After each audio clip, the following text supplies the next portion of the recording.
During the Bosnian War in the 1990s, a tuned Comaro sped across the war zone without being caught by enemy soldiers.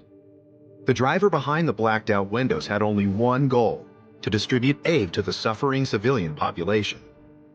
Helge Meyer was a former officer of the Danish Special Forces and had served in the army since the age of 16. Here, he was not only trained as a commando in combat swimming, but also completed the German parachuting course in Altenstadt.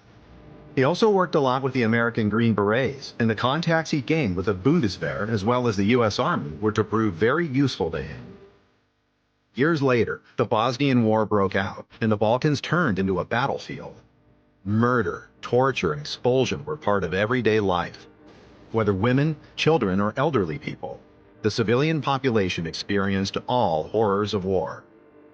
Humanitarian assistance of food and medical supplies rarely reached the embattled areas and were often seized by bandits.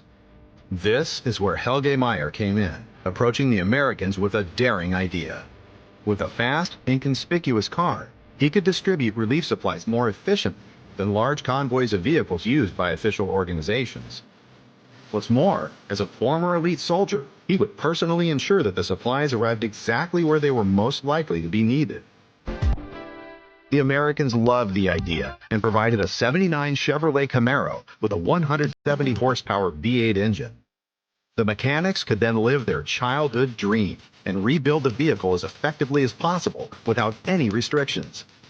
The engine was tuned up to 220 horsepower and received a gas nitrous system, which doubled the power of the 5.7-liter engine to 440 horsepower for a short time in case of emergency. The Camaro then received an infrared-absorbing camouflage paint job, bulletproof armor, and a clearing blade to protect against mines and objects on the streets.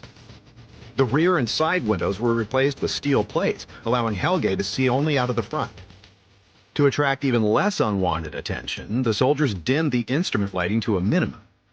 In return, the vehicle was equipped with infrared headlights, night vision, and thermal imaging cameras.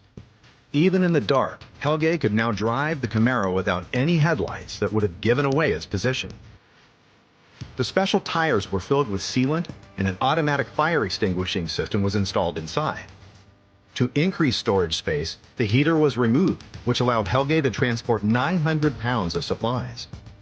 He himself received a protective vest, a Kevlar helmet, and a tomahawk and combat knives for self-defense.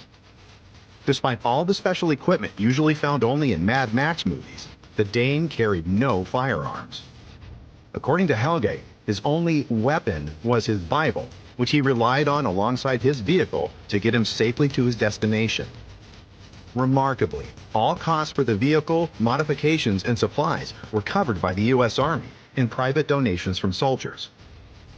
Due to his high mobility and special appearance, Helge was indeed able to deliver an enormous number of supplies to the suffering population.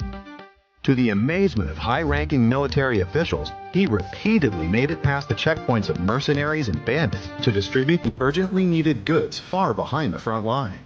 Soon he and his Camaro became a legend and attraction for children, who were otherwise only used to horror and suffering. For this, Helge was honored several times by the American Army, but also by the German Bundeswehr.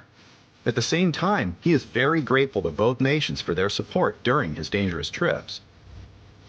Helge now lives in Germany and still drives his Camaro with over 100,000 miles. He wrote down his experiences in a book called God's Rambo, On the Road in the War Camaro.